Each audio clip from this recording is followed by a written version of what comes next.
Hello and welcome, अस्सलाम वालेकुम। आप देख रहे हैं टीआरडी का एक और पॉडकास्ट।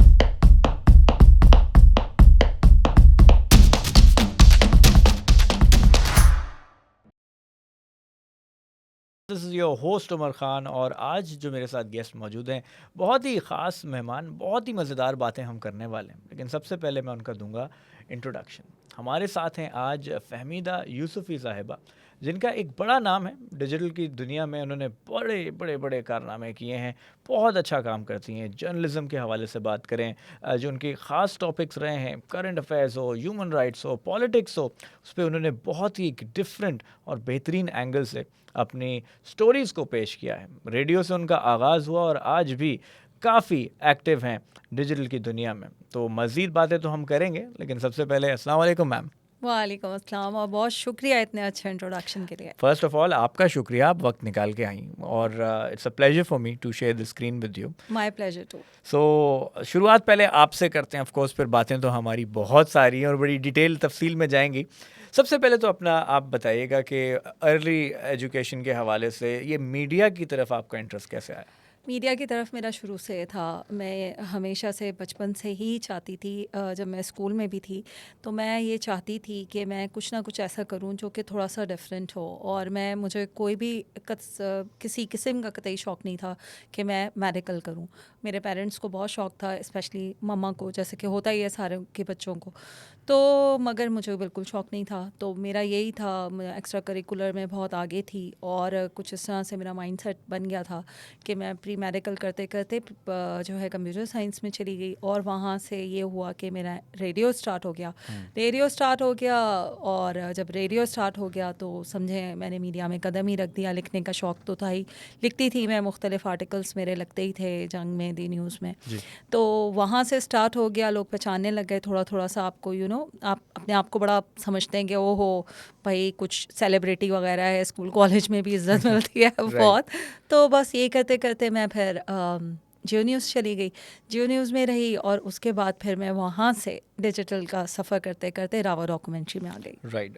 सफ़र तो आपने बताया, लेकिन इसमें जी एक अंग्रेज़ी वाला सफ़र होता है। वो ये कि जब आपकी फैमिली से सपोर्ट हो, कोई जी बैकलैश हो, बहुत से लोग डिस्करेज करते हैं, इस फील्ड को अच्छा नहीं समझते, जी तो कोई ऐसी चीज़ आपने फेस की? सब करते हैं ये फेस। और जब हमने स्टार्ट किया था तो बहुत मतलब लाइक इस 13-14 साल पहले तो ये और भी ज़्यादा था, पेरेंट्स को समझाना और घर वालों को समझाना कि मीडिया में जॉब करनी है या कुछ। तो मतलब उनको समझ में नहीं आ रहा था लाइक वाइस कि ये क्या है, क्यों करना है। तो बड़े शर्तों, वादों, मन्नतों, मुरादों के ऊपर ये इजाज़त मिली। तो राइट। बस ये होता है कि फिर आप जब आते हैं ना मीडिया में तो आप ढीठ हो जाते हैं। तो बस फिर वो जो सफ़र शुरू होता है ना आपका डेडिकेशन का, पैशन का। तो पैशन का आई थिंक आप भी उमर ये समझते होंगे ये बात कि पैशन जो होता है ना, वो पैशन आपसे सब कुछ करवा लेता है। तो राइट। बस तो पैशन से। कोई ख़ास आपकी इंस्पिरेशन जिसने आपको मोटिवेट किया है, जिसको देख के आपने कहा कि यार मुझे इस फील्ड में आना है और मुझे ये काम करना है? मेरे फादर, योर क्योंकि मेरा फादर। जी। फादर जर्नलिस्ट, पाकिस्तान के बहुत बड़े जर्नलिस्ट थे, अल्लाह ताला उनको जन्नत में जगह दे, आमीन आमीन। मंज़र इम्कानी।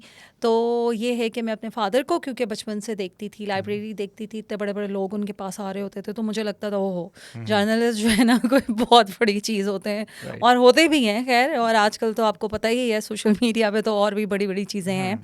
तो ये है, तो वहाँ से जो मेरा इंस्पिरेशन था ना, तो मैं ये कहूँगी कि मेरे आइडियल जो हैं वो मेरे बाबा। ये हकीकत है। देखें, किसी भी लड़की के जी लिए उनके जो फर्स्ट सुपर हीरो होते हैं वो जी फादर होते हैं। एग्जैक्टली और आपने अभी सोशल मीडिया का जिक्र किया, जी तो थोड़ा सा इस तरफ आते हैं कि एक हमारा मेन स्ट्रीम मीडिया है, रेडियो, टीवी, जिसके लिए बड़ी मेहनत करनी होती है ऑन स्क्रीन आने के लिए या ऑन जी एयर आने के लिए। आजकल सोशल मीडिया बड़ा आसान है, कोई भी पेज बनाए, कोई भी बात करे, थोड़ी सी कंट्रोवर्सी लाएं, थोड़ा सा मसाला करें, थोड़ी सी फेक न्यूज़ दें, दो चार गालियां दें और आप ओवरनाइट वायरल हो जाएं। तो कितना इफ़ेक्ट पड़ता है कि जो लोग पढ़ लिख के जर्नलिज्म करके अपने 10 15 20 साल लगा के आए हैं, उनकी बात की क्रेडिबिलिटी, और सोशल मीडिया पे कोई भी टॉम डिक एंड हैरी आके कुछ भी बोल जाता है, उनकी क्रेडिबिलिटी पे क्या कहना चाहेंगे? व्यूज़ का चक्कर है भाई ये सब ये सब व्यूज़ का लेकिन चक्कर इस है। व्यूज के चक्कर में हकीकत घुम जाती है। हाँ, वो तो है, ज़ाहिर-सी बात है। जब आप देखें सोशल मीडिया पे ना पाकिस्तानी हम पाकिस्तानी जो है ना बहुत मास्टर हैं। राइट। हर चीज़ में जो है ना शॉर्टकट निकालते हैं, हर चीज़ में शॉर्टकट निकालने के माहिर हैं हम। हम्म। तो हमने सोशल मीडिया पर भी जो है ना शॉर्टकट निकाला है। शॉर्टकट निकालते हैं, हमें पता है कि सोशल मीडिया पर आप कंट्रोवर्सी करें, आप जो है वो कोई उल्टी-सीधी बात करें, आप 2-4 गालियाँ दें, आप कोई फ़ेक ऐसी कोई सेंसेशनल न्यूज़ ले आएँ। जैसे कि अभी आपने वो बच्ची के रेप केस वाला वाक़या देखा, धड़ाधड़ उसके ऊपर बगैर सोचे समझे भाई चले जा रहा है, चले जा रहे हैं, चले जा रहा है। ना बच्ची मौजूद, ना कुछ मौजूद नहीं, लेकिन एक हंगामा पूरे मुल्क में होके रह गया। तो बस भाई ये करो और वीडियोस बनाओ, व्यूज़ लो, वीलॉग्स करो, झूठ सच बोलो, मिस इन्फॉर्मेशन डिसइन्फॉर्मेशन करो, आप रातों रात वायरल, मज़े मज़े। तो जर्नलिस्ट का इसमें एक बड़ा किरदार जी ये आता है कि देखें, ये तो चलें जो व्यूज़ की एक रेस में लोग भाग रहे हैं अपनी जी जगह, लेकिन जो जर्नलिज्म में है, जिनका एक्चुअल मकसद ये है कि लोगों तक सही बात पहुंचाना, जी। उनका किस तरह से रोल आता है कि वो ये सोशल मीडिया के ऊपर ये जो आग लगी पड़ी है उसको वो किस तरह से बुझा सकते हैं? अच्छा देखें, वो तो अपना बेचारे जो है ना, क्या कहते हैं इसको, आप ऐसे कह लें कि जो है वो ऊँट के मुंह में ज़ीरा, ये वाली बात कर लें। वो बेचारे तो अपनी तरफ से कोशिश करते ही हैं, लेकिन जाहिर सी बात है जैसे ही वो कोई सीरियस बात करते हैं, कोई समझाने वाली बात करते हैं, तो उनको भी गालियाँ पड़ती हैं। राइट। तो जब उनको गालियाँ पड़ती हैं तो मुझे लगता है कि ये अच्छा है, एक तरह से अच्छा है कि उनको, उन बेचारों को भी व्यूज़ मिल जाते हैं। तो ये हो रहा होता है, आप उनको जो है वो समझाने की कोशिश करें, कुछ भी आप समझाने की कोशिश कर लें तो वो नहीं समझने के लिए तैयार होते। जो एक आपकी अंधी एक तकलीद चली जा रही है, चली जा रही है, चली जा रही है, तो आप अगर कोशिश करेंगे ना तो आपको हर तरफ से दरवाजे खुलेंगे और वो बम्बार्टमेंट होगी आपके ऊपर, वो बम्बार्टमेंट होगी जो आपको अपनी ज़ात के बारे में भी नहीं पता होगा, वो आप चले जाएं सोशल मीडिया पर, वो आपको पता चल जाएगा। तो सैड रियलिटी फिर हमारी ये हो गई कि आज के ज़माने में अगर आपको पॉपुलर होना है तो आपने ये नेगेटिव टूल्स का सहारा लेना है। अच्छा काम करके इंसान सोशल मीडिया पे फेमस या पॉपुलर नहीं हो सकता। क्रेडिबल तो आप हो सकते हैं लेकिन फेमस नहीं हो सकते। ओके, तो अब आपकी नज़र में कोई भी इस वक्त अच्छा काम करने वाला सोशल मीडिया पे नहीं चल रहा? नहीं, अच्छा काम करने वाले चल रहे हैं लेकिन दे आर द रेयर्स। लेकिन जो है अगर आप इस रेस में देखें और मुख्तलिफ उनको देखें, और ये जो है ना, ये रेस जो है वो लगाई है अल्हम्दुलिल्लाह तहरीक इंसाफ ने। और जो ये रेस उन्होंने लगाई है, जो उन्होंने ये जो है, अब उसको हम लोग पहले नहीं कहते थे लेकिन बर्दाश्त की एक लिमिट हो जाती है ना, जो ये यूथियापन इन्होंने स्टार्ट किया है ना सोशल मीडिया के ऊपर, राइट। तो इसकी जो है ना कोई हद नहीं है, इसकी कोई हद नहीं है, इसकी कोई क्या कहना चाहिए, कोई सरहद नहीं है, इसकी कोई इंतहा नहीं है जो उन्होंने करके रखा है। मतलब कोई बात नहीं है, अगर उन्होंने कह दिया कि इस वक्त रात के 12 बज रहे हैं तो आपको मानना ही होगा कि रात के 12 बज गए। उन्होंने कहा है कि हाथी जो है वो पर लगा के उड़ सकता है, तो आपने मानना ही है कि हाथी पर लगा के उड़ इसकी सकता है। क्या आपको वजह क्या लगती है कि इतनी ब्लाइंड फॉलोइंग, या एक जिस तरह हम कल्ट की बात करते हैं, जी। अगर ये बना है कि मैं इस वक्त बिल्कुल न्यूट्रल होकर बात करूंगा, किसी के फेवर में नहीं, किसी के अगेंस्ट नहीं, बट क्या लगता है कि ये जो एक आवाम का सैलाब या एक रिएक्शन आया है इतना हैवी कल्ट की सूरत में, उसके पीछे रीज़न क्या है? नहीं, ये आवाम का सैलाब नहीं है, ये बॉट्स होते हैं। ये इतना सैलाब जो है ना वो नहीं है, इतनी फारिग आवाम पाकिस्तान की नहीं है, ये मैं आपको बता दूं।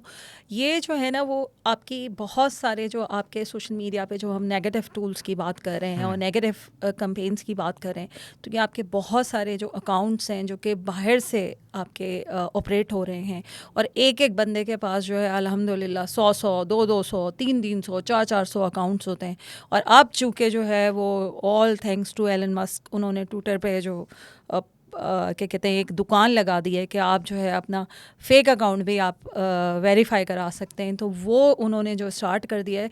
तो एक पूरी इसके पीछे जो है ना एक साइंस है, ये जो साइंस है ना वो ये है कि आप लोगों को एक बात के पीछे लगाएं और उस बात के पीछे वो चलते चले जाएं, चलते चले जाएं, चलते चले जाएं। और अनफॉर्चुनेट ये है कि जब पीटीआई ये स्टार्ट कर रही थी, जब उन्होंने सोशल मीडिया को अपना टूल बनाया था लोगों तक पहुंचने का, और ये बड़ा अच्छा था उस वक्त उनके लिए, बहुत अच्छा था जो उन्होंने किया, लेकिन उन्होंने बाकी पार्टीज़ वो ये करने में नाकाम रही। लेकिन अब वो जो है रिवर्स हुआ है और वो रिवर्ट होकर तहरीक इंसाफ को भी खुद बहुत नुकसान पहुंचा रहा है। अच्छा, इसमें एक एक चीज़ मुझे आई, थोड़ा सा पता नहीं क्यों मैं एक ह्यूमर की साइड पे बोले या कुछ, कि चलें आपने बोला कि सोशल मीडिया पे एक पेड सर्विस की तरह से लोगों ने चलाई, तो वो आप उसके बारे में क्या कहेंगे कि वो जो एक बिरयानी की प्लेट और पानी की बोतल के ऊपर ट्रक भर भर के लोग जो आते थे, तो उसके ऊपर आप क्या कहना तो चाहेंगे? बिरयानी की प्लेट और जो है वो ट्रक भर भर के यहाँ पे भी आते हैं, ऐसी कोई बात नहीं है। आपने हाँ। अली अमीन गंडापुर को नहीं देखा दिहाड़ियाँ लगाते हुए? राइट। तो ये तो होता है, ये तो तो तमाम मतलब कि पॉलिटिकल पार्टीज हर करती हैं। पॉलिटिकल पार्टी का कोई ना कोई तरीक़ेकार था अपनी एक फॉलोअरशिप या क्राउड गैदर एग्जैक्टली करने का। एग्जैक्टली तो वाई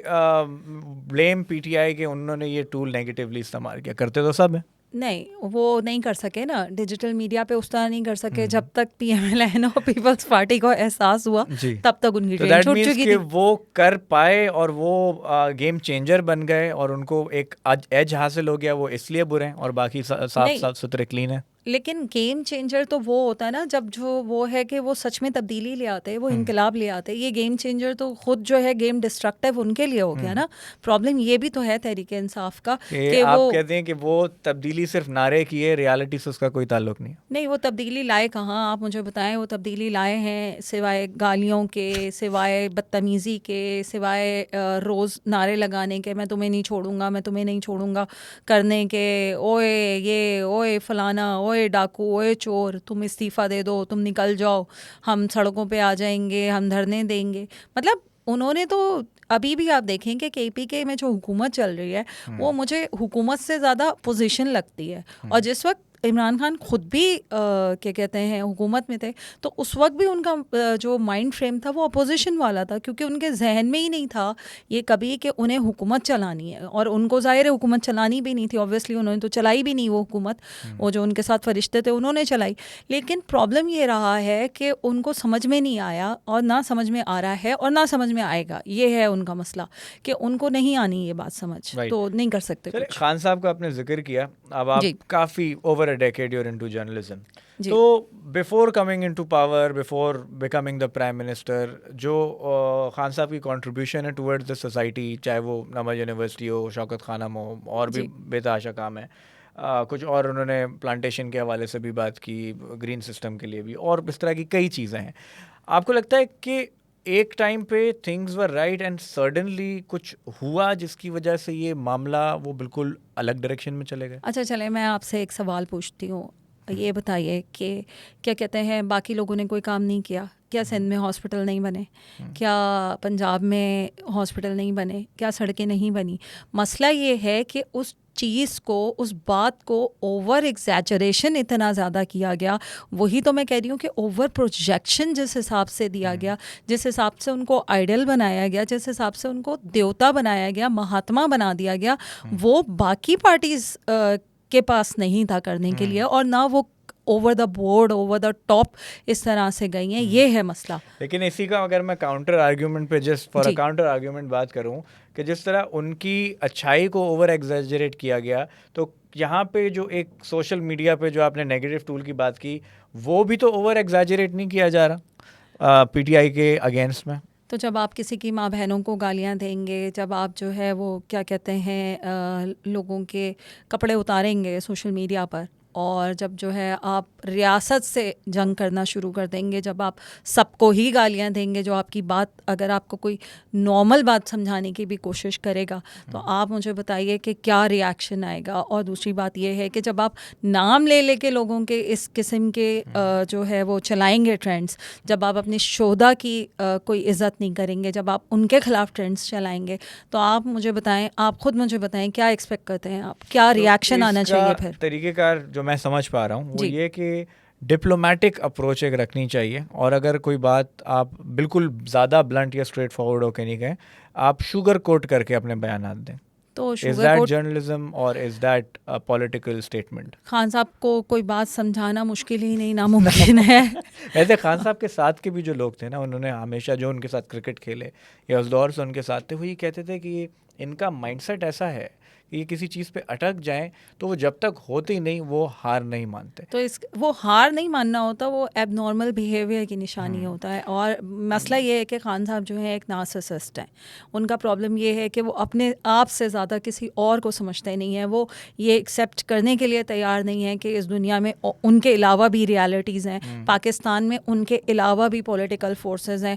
उनका दिल करता है तो वो मौलाना फजलुर रहमान से हाथ मिला लेते हैं, उनका दिल करता है तो उनकी पार्टी जाके जो है वो इमामत में नमाज़ पढ़ लेती है, उनका दिल करता है तो वो मौलाना साहब को भी गालियां देते हैं, उनका दिल करता है तो वो फ़ौज को भी पहले बाप बना लेते हैं, गालियां यू देते हैं। टर्न का एक लेबल लगा था, उसके पीछे की स्टोरी क्या थी? वो आप क्योंकि जी, डीप हैं इस चीज़ में, तो वो बताइए कि वो मोमेंट क्या था जब वो जो एक यू टर्न का लेबल लग गया था? उनका धरना जो 122 दिन का था जो उन्होंने ख़त्म किया, और उनका यू टर्न तो हमेशा ही रहा है। और यू टर्न क्या, मुझे तो लगता है अब XYZ टर्न, सारे ही टर्न खान साहब ले चुके हैं। अब उनके पास टर्न लेने की कोई गुंजाइश नहीं है, ना यू, ना X, ना Y, ना Z, सब दी एंड। राइट, क्योंकि हमारे साथ आवाम भी जुड़ी हुई है। ये देखें, हर इंसान का अपना ओपिनियन होता है। आपका क्या ओपिनियन है वो भी हमारे लिए मैटर करता है, क्योंकि कमेंट में आप भी बताएं कि आपका इस पे पर्सपेक्टिव क्या है। पढ़ी लिखी बात करिएगा, फैक्ट्स के साथ बात करिएगा। बहुत आसान है, जैसे फहमीदा जी कह रही हैं कि उठ के गाली देना, किसी को पॉइंट आउट करके उसके अगेंस्ट पूरी मुहिम निकाल लेना। डिबेट हेल्दी तब होती है जब आप फैक्ट्स और फिगर्स की बेस पे बात करें। अगर आप किसी की भी फेवर में या किसी के भी अगेंस्ट बात कर रहे हैं तो साथ उनके लॉजिक और फैक्ट्स हैं जिसकी बेस पे बात हो सकती है। हमने ये सारी बात बिल्कुल की। जी, तो अब बात कर लेते हैं वो उन आवाम के ऊपर। एक तो आपने बोला कि चलें ये बॉट्स हैं, लेकिन कोई ना कोई कहीं ना कहीं तो एक रियल होंगे ना। हम देखते हैं यूथ मूवमेंट चल रही है, और वो इनकी नहीं, बहुत सारी पार्टीज़ की तालीमी इदारों के अंदर उनके यूथ विंग्स बने हुए होते हैं। PSF था पीपल्स पार्टी का, APMS होता है MQM का, और इस तरह के कई हैं। तो वहाँ जो एक माइंडसेट की बुनियाद रखी जाती है एक स्टूडेंट में, एक बच्चा जब जहन डेवलप हो रहा है, उसका क्या किरदार है डेवलपमेंट में, और आगे वही बच्चा जाके क्या करता है फिर? अभी तो आप मुझे बताएं कि पाकिस्तान के जो एजुकेशन का जो हाल है, जहाँ पर आउट ऑफ स्कूल बच्चे सबसे ज़्यादा हैं दुनिया में, इस वक्त जो है आपको अपने एजुकेशन सेक्टर को बहुत इम्प्रोवाइज़ करने की ज़रूरत है। बहुत सारी बहुत ज़्यादा इमरजेंसी एक रिफ़ॉर्म की, प्लान की ज़रूरत है, जो अनफॉर्चुनेट है पाकिस्तान की कोई पॉलिटिकल पार्टी जो है उसको देखने के लिए रजामंद नहीं है। तो इंसाफ स्टूडेंट फेडरेशन में भी अगर आप लोग देखें तो उसमें भी आपको ज़्यादातर अनफॉर्चुनेट है, आपको अफ़गानी दिखेंगे उसके अंदर। और उसकी भी एक और बहुत अनफॉर्चुनेट किया इमरान खान ने, वो पाकिस्तान के साथ उन्होंने खैर 3.5 साल में तो खैर दिल लगा के जो कुछ किया पाकिस्तान के साथ बर्बादी के लिए, वो तो एक अलग दास्तान है। राइट, ये कि ये वो वाली कहानी मुझे याद आ रही है कि एक बदनाम होता है बच्चा, जो कुछ भी कोई भी गलत करे नाम उसी का आता है।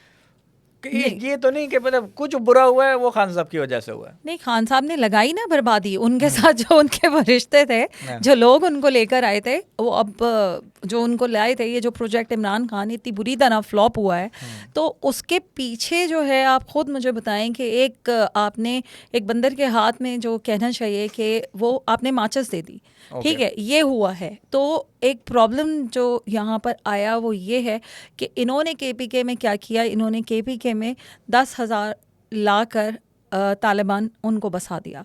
अब आप मुझे बताइए, और बहुत सारे इन्होंने जो जेल में वांटेड टेररिस्ट थे उनको आज़ाद कर दिया। इस बात का कोई प्रूफ या कोई ऑथेंटिकेशन कि हाँ ये as a state fact proven है कि ये खान साहब की वजह से ही 10,000 अफराद आए? खान साहब के दोस्त थे ना, खान साहब जिनसे फैज़याब होते थे, तो जिनका आजकल कोर्ट मार्शल भी हो रहा है, तो वो जो चाय पीने भी गए थे वहाँ, तो वो ये सब उन्हीं की मेहरबानियाँ हैं पाकिस्तान के ऊपर, उन्हीं का फैज़ है जो आज हम भुगत रहे हैं। आपने एक क्योंकि फेडरेशन की बात की, मैं जी, ओवरऑल जनरल बात करता हूँ कि फेडरेशंस अपनी जगह, और एक आपने बड़ा अहम हमारा मसला बताया पाकिस्तान का कि अनएजुकेटेड लोगों की तादाद बेतहाशा है। जी, मैं आपसे सवाल ये करता हूँ कि अगर हम लोगों को एजुकेट कर देते हैं, लोगों में पढ़े लिखे हो जाएं, लोगों में शऊर आ जाए, लोगों में सवाल करने की समझ आ जाए, तो ओवरऑल जो तमाम पार्टीज़ हैं उनका वोट बैंक नहीं ब्रेक हो जाएगा? क्योंकि वो तो जहाँ लोग उनके पास राइट आ गया सवाल करने का, बहुत से और भी ब्लाइंड कल्ट हैं वो ब्रेक हो जाएंगे और वोट बैंक ख़त्म हो जाएंगे।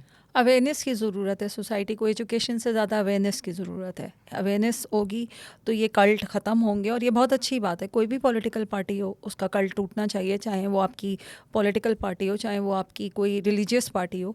तो ये कल्ट टूटने चाहिए। जो हमारी यंग जनरेशन है उसको आगे आना चाहिए, और कोई नई क़यादत सामने आ जाए, तो कोई इसमें क्या हर्ज है? ये इस बात से आप एग्री करती हैं कि कल्ट फिर एक पार्टी नहीं, हर किसी का है, चाहे वो रिलीजियस पार्टीज भी हों, उनके भी कुछ बात के ऊपर, और यही सिर्फ पाकिस्तान में नहीं, इंडिया में भी आप देख लें कि जब इलेक्शन करीब होने आते हैं वो हिंदू मुसलमान का एक दंगा लेकर आते हैं और उसकी बेस पे वोट बैंक करते हैं। तो पॉलिटिक्स और सियासत का एक गहरा गहरा एक रिश्ता है कि तफरकात करें और डिफरेंसेस करें, और उस तरह से आप अपनी एक कल्ट बना के वोट बैंक हासिल नहीं, करें। मैं इससे एग्री नहीं करती। ये हर पॉलिटिकल पार्टी का कल्ट नहीं है। अच्छा।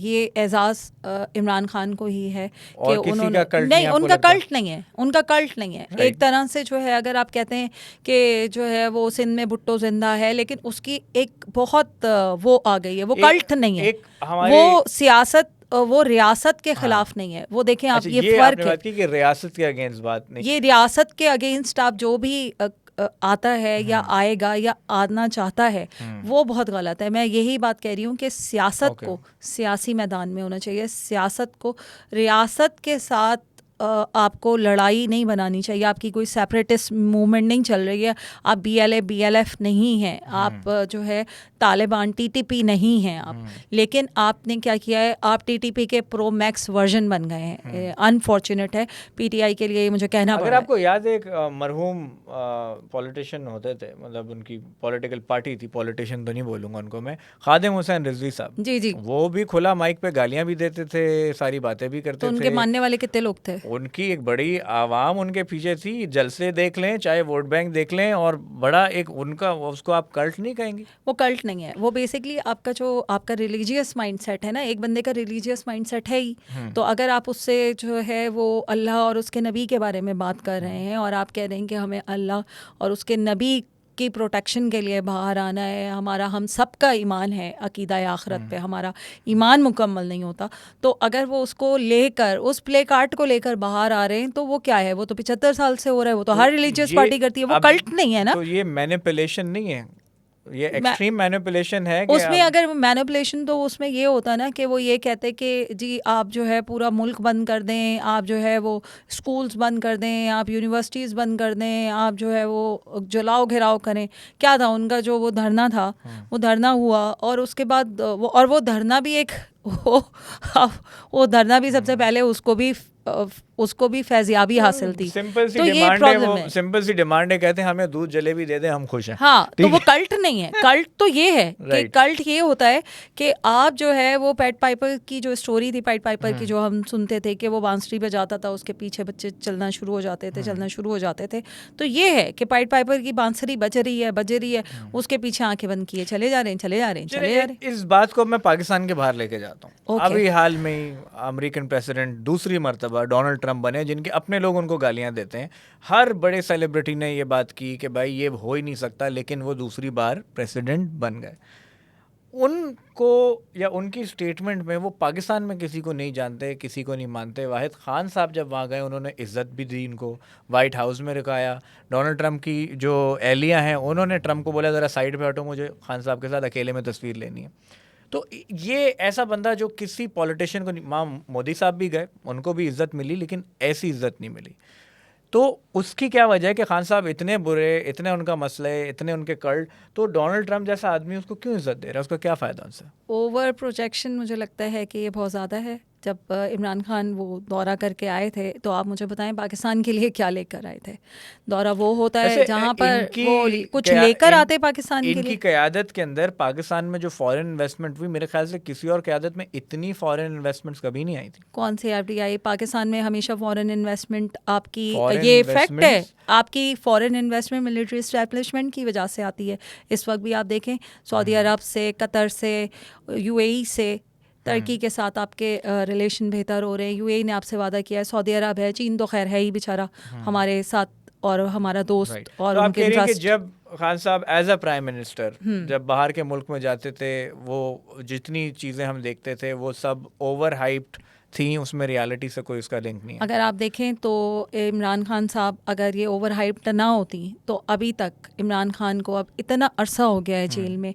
आप मुझे बता दें किसी एक कंट्री ने भी क्या जो है पाकिस्तान की इस्टेब्लिशमेंट पर ये फोर्स किया पाकिस्तान की इस्टेब्लिशमेंट को कि आप इमरान खान को रिहा कर दें। और ये पाकिस्तान की, मैं आपको बता दूं कि पाकिस्तान की हिस्ट्री रही है। पाकिस्तान में चाहे जुल्फ़िकार अली भुट्टो हों, चाहे नवाज़ शरीफ हों, चाहे बेनज़ीर भुट्टो हों, चाहे शाहिद खाकान अब्बासी हो, चाहे यूसुफ रज़ा गिलानी हो, क्योंकि शाहिद खाकान अब्बासी और यूसुफ रज़ा गिलानी वाज ऑप्शंस में उनको रिप्लेसमेंट में लाया गया था कि उनके लिए कहीं ना कहीं से एक हमदर्दी, एक सपोर्ट उनको था कि यूएई से, सऊदी अरब से उनको एक सपोर्ट था। आप मुझे ये बता दें कि इमरान खान साहब को उम्मत मुस्लिमा का सबसे बड़ा लीडर जो है वो बना के पेश करते हैं, हमारे जो यूथी बहन भाई हैं वो बना के पेश करते हैं। तो आप मुझे ये बता दें कि इनमें से किसी ने भी ये प्रेशर डाला।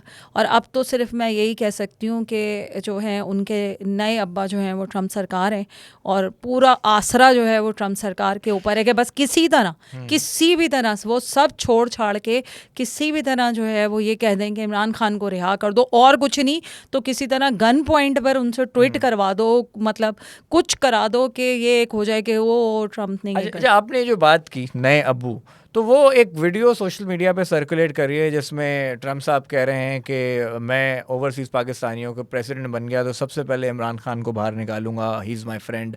तो ये सारी बात उसके बारे में क्या कहेंगे? मुझे लग रहा है कि इमरान खान को पाकिस्तान में मौजूद और पाकिस्तान से बाहर मौजूद उनकी क़यादत कभी जेल से बाहर नहीं आने देगी। ये मैं आपको लिख कर दे दूँ। ये इस किस्म की हरकतों की वजह से और जिस किस्म के सोशल मीडिया कंपेन्स इन्होंने की हुई है ना, ये किसी सूरत नहीं चाहते कि खान साहब जेल से बाहर आए। वो AI जनरेटेड फेक वीडियो है। और आप मुझे खुद बता दें, अमेरिका का सदर, वो ट्रम्प जो है वो अमेरिका का सदर बना है भाई, खुदा का वास्ता है, वो पाकिस्तान का सदर, पाकिस्तान का प्राइम मिनिस्टर नहीं बना है। उसके अपने मामलात बहुत हैं, वो अपने, उसकी जो अपनी इस्टेब्लिशमेंट है वो उससे परेशान है। उसको जो है उससे इमिग्रेशन वाले जो इमिग्रेंट हैं जो वहाँ पर हैं वो के जो है अभी वेट कर रहे हैं कि वो अब करेगा क्या जो उसने मैक्सिको वाली जो उसने वॉल करनी है, अभी तो उन्होंने वो देखना है। और उसके जो मामलात है, जो वो पेरिस एग्रीमेंट से बाहर आ गया था, वो अभी तो उसके अपने जो मामलात हैं, अभी आप देखिएगा कि उसकी और उनकी एस्टेब्लिशमेंट में क्या होने जा रहा है। एग्जैक्टली ये आपने जो बात की, अब डोनाल्ड ट्रंप की खास बात यही है कि वो एस्टेब्लिशमेंट को ना सीरियसली लेता है, उनके अगेंस्ट जाता है। कुछ सिमिलैरिटी नजर आ रही है आपको खान साहब ट्रंप के अंदर? नहीं, लेकिन ट्रंप जो है वो एस्टेब्लिशमेंट के कंधों पे चढ़ के तो नहीं ना आया था। ना ही उसने ये नारे लगाए थे कि जो है वो गद्दार हैं, ना ही उसने कहा कि वो मीर जाफ़र, मीर सादिक हैं और हमें आज़ादी लेनी है। अब आप मुझे अच्छा ये बता दें, चलें आप मुझे कोई ये समझा दे, कोई एक अल्लाह का बंदा ऐसा हो जो कि मुझे सिर्फ ये समझा दे कि ये जो हकीकी आज़ादी का नारा लगा है और हम भी बड़े खुश थे, वो हो अब आज़ादी मिलेगी हमें, जो है वो हमारा मुल्क हालांकि 1947 में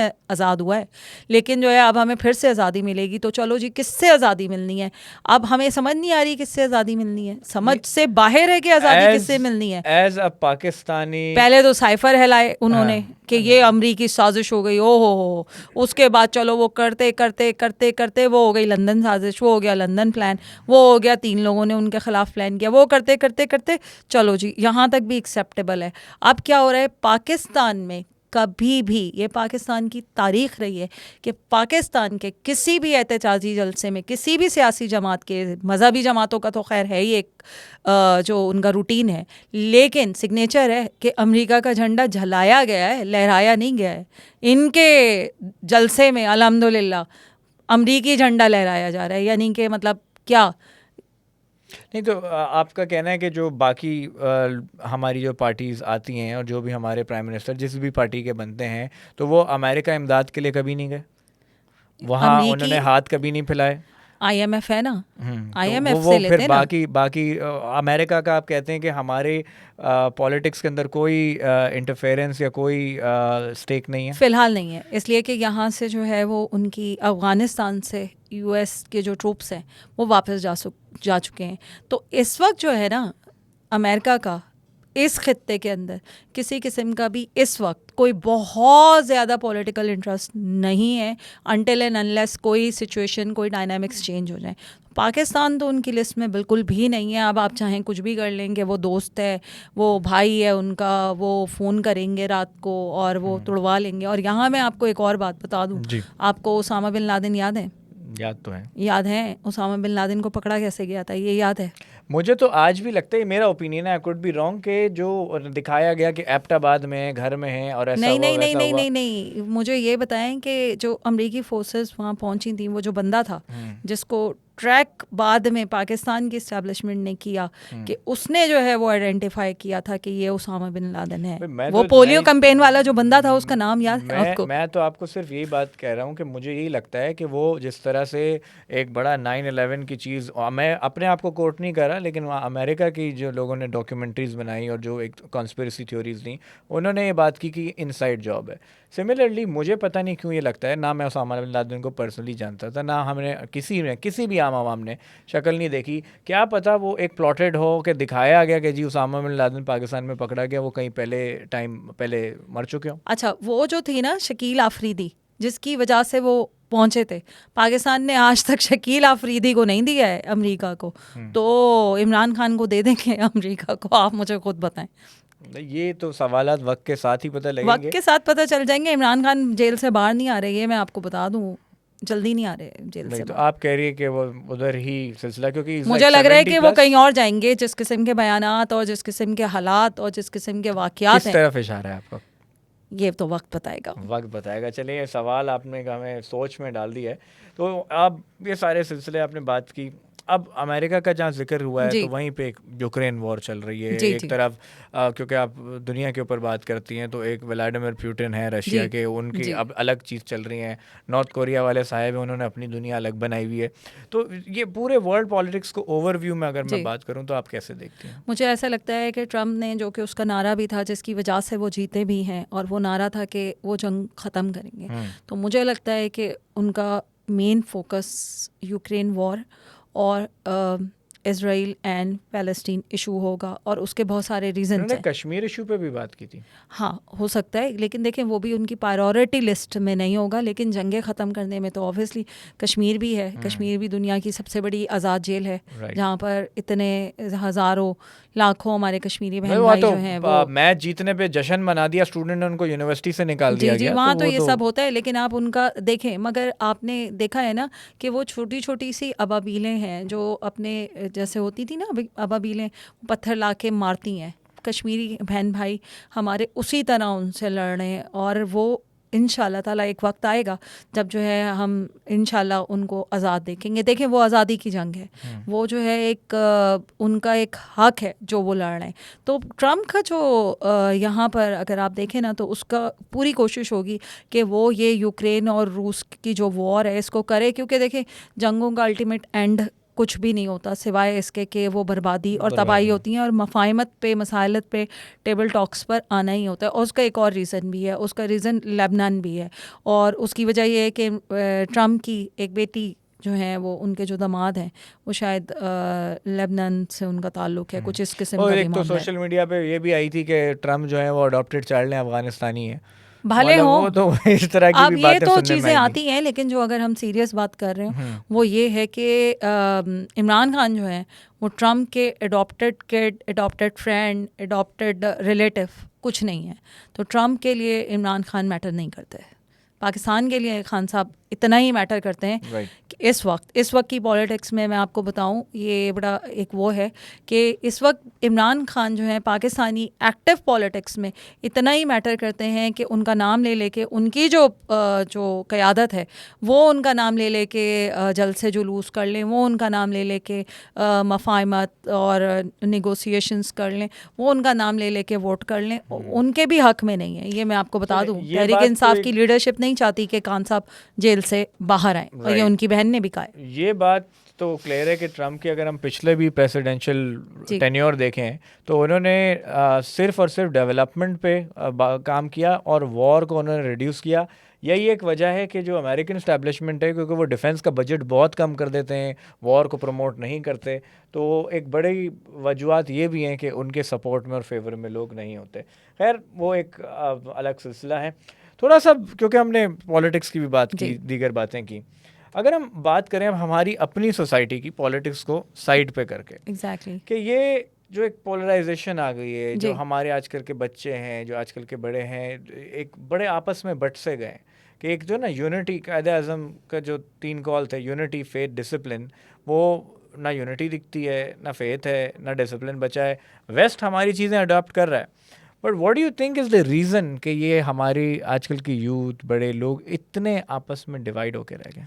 नहीं, मुझे ऐसा लगता है कि पाकिस्तान का कोई भी नेशनल मैटर होगा तो उस वक्त पाकिस्तान की नेशन चाहे कितनी भी पोलराइज्ड हो, चाहे कितने भी डिफरेंस ऑफ ओपिनियंस हों, वो एक जगह एक साथ खड़े हो जाते हैं और खड़े होते हैं।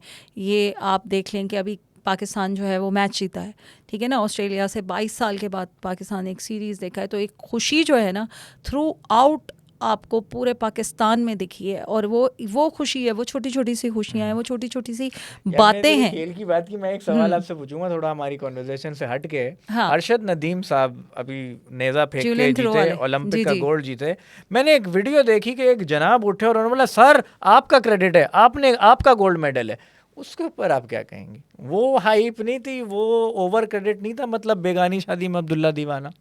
ऐसे छोटे छोटे शहरों में बड़ी बड़ी बातें होती नहीं, आप रहती देखें ना, हैं। उनकी बात पे आपने कहा कि ये छोटी बात है और ये एग्जैजरेशन नहीं है, वो नहीं है, लेकिन ये भी तो देखे ना बात।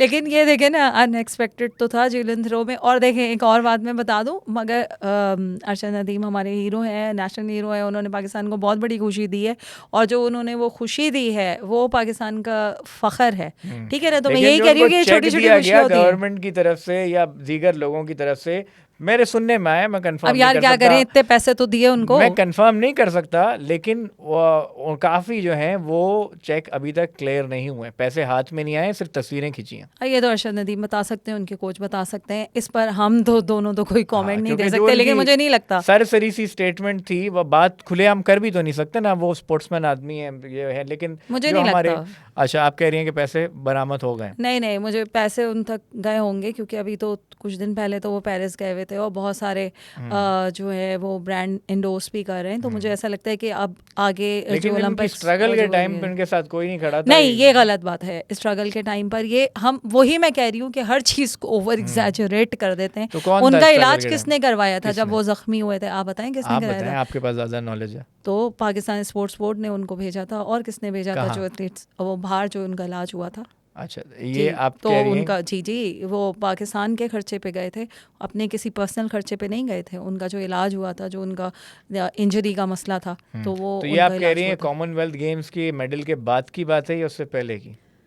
ये कॉमनवेल्थ गेम में ही वो इंजर थे ना, और उसके बाद जो वो उनका इलाज हुआ है तो वो पाकिस्तान वो ने करवाया, फेडरेशन ऐसी ने बात है। जी करवाया? बिल्कुल, ठीक फेडरेशन है, ने करवाया उनका इलाज, चलें और ठीक है। ये ऑन रिकॉर्ड मौजूद है। ये चलें, कोई ये मैं अपनी मैं तरफ से वो बात, नहीं कर रही। जहाँ हम इतनी बुराइयां करते हैं ना अपने, हमारा मसला पता है क्या है? ये मैं आपको बताऊं, हम लोग बेसिकली ना बहुत नेगेटिव हैं, होते जा रहे हैं। ये जो आप बात कर रहे थे ना पोलराइजेशन की और इसकी, हम जो है ना, हम अच्छी बात में भी ना हम कहते हैं नहीं यार, शक करते हैं, वहम करते हैं, क्योंकि वो हमारे दिल में डाल दिया है, हमें इतना फ्रस्ट्रेटेड कर दिया है ना कि यार हम कहते हैं कि कोई हमारे साथ कोई अच्छे से भी बात कर रहे हैं ना, हम कहेंगे नहीं नहीं यार, कोई कुछ ना कुछ कुछ मकसद है। कॉन्स्पिरेसी है, इसको कुछ चाहिए अच्छा, हमसे। एक बात आपने की कि जब कोई सिचुएशन आती है कि जी अर्थक्वेक आ गया, फ्लड आ गया, जी, पाकिस्तान बिल्कुल मैच सही जीत है। गई, सब यूनाइटेड हो जाते हैं। एग्जैक्टली अगर होते। आज पाकिस्तान के जितने तफरकात हैं, जितनी पॉलिटिकल पार्टीज़ में, क्या ये नहीं हो सकता कि बैठे जाए और बोला जाए भाई तुम फाइनेंस में अच्छे हो, तुम फाइनेंस देखो, तुम डेवलपमेंट में अच्छे हो, तुम डेवलपमेंट देखो, तुम सोशल मीडिया बेहतर करते हो, सोशल, एक पेज पे आके क्या ये पाकिस्तान की बेहतरी के लिए काम नहीं किया जा सकता? देखिए, बेहतरी के लिए काम करने के लिए एक पेज पे आने की बिल्कुल ज़रूरत नहीं है। जो जो आपका डोमेन है, जहाँ जहाँ आप हैं, और ये बहुत अच्छी चीज़ है। अगर आप ये देखें, मैं तो समझती हूँ कि ये बहुत अच्छी चीज़ है कि आपकी जो जितनी भी थ्रू आउट प्रोविंसेस हैं, 18th अमेंडमेंट के बाद जो है वो सूबे जो हैं हमारे अमीर हो गए, सूबे जो है ख़ुद मुख्तार हैं। हर जगह जो है वो एक डिफरेंट पॉलिटिकल पार्टी का रूल है। सिंध में पीपल्स पार्टी है, तो पंजाब में इस वक्त PMLN और PTI है, अगर आप देखें, और केपीके में अगर आप देखें तो वहाँ पे पीटीआई है, वहाँ पर जेयूआईएफ है, ये है। तो जिसको मौका मिले, जहाँ मौका मिले तो वो वहाँ पर काम करे। इस तरह से नेशंस कामयाब होती हैं। ये ज़रूरी थोड़ी है कि आपने आकर पूरे ही मुल्क पर आपने आना है, 2/3 मेजॉरिटी लेनी ही है। देखें 2/3 मेजॉरिटी का कॉन्सेप्ट पाकिस्तान से ख़त्म होता जा रहा है। तो 2/3 मेजॉरिटी तो किसी को भी नहीं मिल रही है अब, और ना ही मुझे लगता है कि आने वाले इलेक्शंस में भी ऐसा कुछ होगा। तो ये है कि जिसको जहाँ उसको मिल रहा है एटलीस्ट आप वहाँ तो काम कर सकते हैं ना। जिस शहर में हम रहते हैं, जहाँ पर हम बैठे हैं, यहाँ तो हमारे जो क्या कहते हैं लोकल बॉडीज़ भी हैं, तो वहाँ पर जो आपका एरिया है, जो आपकी जगह है, आप एटलीस्ट जो आप खुद हैं वो तो काम कर सकते हैं। ज़रूरी नहीं है कि आपने फाइनेंस में ही जाना है, ज़रूरी नहीं है आपने मिनिस्टर या मुशीर ही लगना है तभी आपने काम करना है। जो आपका डोमेन है वहाँ काम करें। अच्छा, अब थोड़ा सा हम बात करते हैं कंस्ट्रक्टिव होने के लिहाज से कि हमने बहुत सारी चीज़ों को पॉइंट आउट किया। Let's talk about solutions. हमारे बड़े इश्यूज़ हैं और बड़े ऐसे बेसिक इश्यूज़ हैं जो दुनिया में लोगों ने सुने नहीं, वो हमारे आज भी इश्यूज़ हैं। पोलियो हो गया, जिसमें आजकल लाहौर में स्मॉग बड़ा आ रहा है, पंजाब की तरफ स्मॉग का बड़ा इशू है। इस तरह के छोटे छोटे मसाइल हैं। आपकी नज़र में इनके सॉल्यूशंस क्या हैं and who is accountable for it? देखिए, पोलियो के लिए तो एज अ नेशन हम सबको अकाउंटेबल होना चाहिए। हम जब अपने बच्चों को छुपाएंगे पोलियो टीम से, हम उनकी फेक फिंगर मार्किंग करेंगे, हम अपने बच्चों को पोलियो ड्रॉप्स नहीं पिलाएंगे, तो पोलियो कैसे ख़त्म होगा? आप ख़ुद मुझे बताएं। इसका इन्वायरमेंटल जो सैम्पल्स हैं हमारे पूरा कराची इस वक्त, क्योंकि हम पोलियो पे इस वक्त काम भी कर रहे हैं, तो पोलियो इन्वायरमेंटल सैंपल सारे पॉजिटिव हैं। पाकिस्तान कराची की सारी डिस्ट्रिक्ट में पॉजिटिव हैं। ऐसी डिस्ट्रिक्ट में इस वक्त पॉजिटिव आ रहे हैं जहाँ पर पहले कभी नहीं हुए। तो ये हमारे सोचने की बात है। ये जो एज अ पेरेंट हमें सोचना होगा कि हमें अपने बच्चों को ये पोलियो ड्रॉप्स पिलाने ही हैं ताकि वो माजूरी से बचें। ये तो एज अ नेशन हमें करना है। हाँ, स्मोक की जो बात रह गई, अब उसके अंदर देखें ना, उसके अंदर कितने सारे मसले हैं जो कि हमारे गवर्नेंस से भी जुड़े हुए हैं, जो कि हमारी हैबिट्स से भी जुड़े हुए हैं, जो कि हमारे मतलब जो हमारा इर्द गिर्द का माहौल है उससे भी जुड़े हुए हैं। कि जो है हमारी जो गवर्नेंस है उसके अंदर जो ये धुआं उड़ाती हुई गाड़ियाँ हैं जो ये चल रही हैं, उनको रोकना कितना ज़रूरी है। ये जो फसलें जल रही हैं, वो जो फसलों का भूसा होता है वो जल रहा है, उसको किस तरह से आपने अकोमोडेट करना है। और जो ये आपके ये जो आप मतलब क्या मैं इसको बोलूँ कि ये जो आपके धुएं उठ रहे होते हैं बारबेक्यूज़ के और इसको कितना आपको ज़रूरी है करना। क्योंकि ये देखें, ये सिर्फ ये नहीं हो रहा है कि ये पाकिस्तान में या ये यहाँ हो रहा है, उस तरफ दिल्ली से भी हो रहा है। और आज मैं देख रही थी तो मुझे अफसोस हो रहा था कि आज जो एयर क्वालिटी इंडेक्स था उस पर आलूदा तरीन जो शहर था वो मुल्तान था, नंबर 2 पे लाहौर था, और उसके बाद आई थिंक 3rd 4th पर इस्लामाबाद पिंडी था। तो ये हमें खुद अपनी हैबिट्स को बदलने की ज़रूरत है। हमें कुछ सीरियस इन्वायरमेंट को बचाने की ज़रूरत है। हम ऑलरेडी बहुत जो है वो इन्वायरमेंट के हाथों डिस्टर्ब हैं। क्या मेजर्स लिए जा सकते हैं इसके लिए बेहतर करने के लिए? सबसे पहले तो जो आपकी धुआं वाली गाड़ियाँ हैं उनको रोकना ज़रूरी होगा। आपको जो ये आपका नकली पेट्रोल फ्यूल से चलती हैं गाड़ियाँ, उनको रोकना ज़रूरी होगा।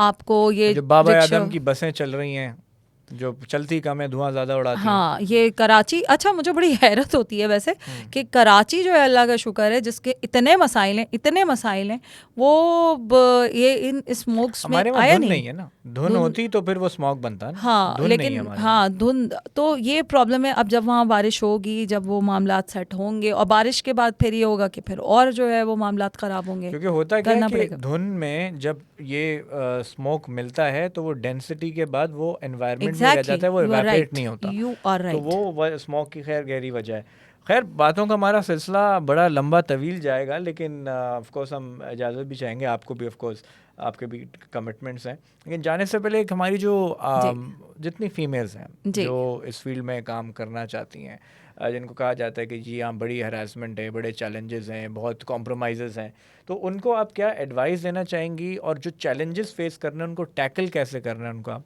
अगर कुछ बताना चाहें। देखिए, मैं ये कहना चाहूँगी कि चैलेंजेस आप किसी भी फील्ड में जाएंगे तो होंगे, ठीक है, लेकिन ये जो परसेप्शन है मीडिया को लेके कि यहाँ पर बहुत ज़्यादा हैरेसमेंट हो रही है, कॉम्प्रोमाइज़ हो रहे हैं, तो ये बहुत ज़्यादा गलत है। और हमारी ही इंडस्ट्री में आप देखें कि कितनी लड़कियां जो हैं वो आगे गई हैं और आज अपना नाम बनाया है उन्होंने, और वो काम कर रही हैं, उनके काम को दुनिया पसंद करती है। सिर्फ पाकिस्तान नहीं, इंटरनेशनली उनको क्लेम किया जाता है, चाहे हमारी शोबिस इंडस्ट्री हो, चाहे हमारी जर्नलिज्म की इंडस्ट्री हो।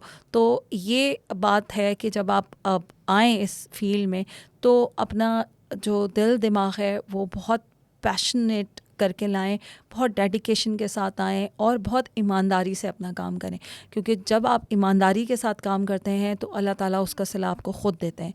और दूसरी बात यह है कि पहले दिन से अपने आप को जो है वो हीरोइन मत समझें, पहले दिन से ये मत समझें कि आप सुपरस्टार हैं। जो आपके सीनियर्स हैं, जो वो आपको बता रहे हैं, वो आपसे बहुत सीनियर्स हैं, उनका बहुत ज़्यादा एक्सपीरियंस है, उनकी बात को इज़्ज़त दें, उनसे जो है वो सीखने की कोशिश करें। तो जब आप सीखते हैं, इज़्ज़त देते हैं, तो आपको इज़्ज़त मिलती है। That's it. Absolutely, thank you so much thank you so much. Fahmida Yusufi साहिबा। बड़ा एक अच्छा हमारा सेशन रहा और बड़ा मज़ा आया। इंशाल्लाह थैंक इसको यू। कंटिन्यू भी करेंगे मज़ीद, क्योंकि बहुत से टॉपिक्स पर भी बात नहीं हुई है।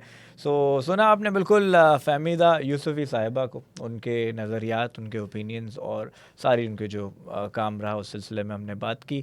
देखें, ओपिनियंस एक ऐसी चीज़ है जो कि हम इस पर हमेशा डिबेट कर सकते हैं। We agree to disagree. आपके ओपिनियंस कुछ हो सकते हैं, इनके कुछ हो सकते हैं, मेरे कुछ हो सकते हैं, और यही डिबेट की खूबसूरती है कि हर इंसान को अपनी बात और अपना नज़रिया रखने की खुली इजाज़त है। तो आप बहुत सी चीज़ से अगर डिसएग्री करते हैं, तो जैसे मैंने पहले कहा, फैक्ट्स की बेस पे अपने जो भी आपके पास प्रूफ्स हैं या जो आप जस्टिफाई कर सकते हैं अपनी बहस को, तो उसकी बहस आप स्टेट पे या उसकी बेस पे ज़रूर कमेंट्स के अंदर हमें बताएं कि आप किस चीज़ से एग्री करते हैं और किस चीज़ से डिसएग्री करते हैं, और डिसएग्री तो क्यों, एग्री करते हैं तो क्यों। आपसे मुलाकात होगी एक और पॉडकास्ट में। अपने होस्ट उमर खान को दीजिए इजाज़त। जाते जाते एक ही बात कहेंगे, stay safe, stay positive and stay connected. Till next time, Pakistan जिंदाबाद।